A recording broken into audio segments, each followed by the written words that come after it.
Olá todo mundo, dia 20, a palavra meio estranha, em inglês é thread, eu achei que era thread, mas é sem o H, é thread.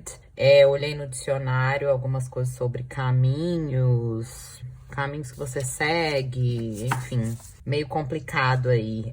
Pode ser também pegadas no chão, e em português, tendência. Eu acho que a tradução que eles fizeram na lista oficial ficou meio errada. Eu queria continuar com a boneca e aí eu desenhei simplesmente uma boneca andando. Nada complicado. E aí eu comecei a fazer a boneca, ela ficou muito grande, eu fiz o corpo aqui só pra eu ter a noção da pose. Mas enfim, é isso aí. Vamos lá!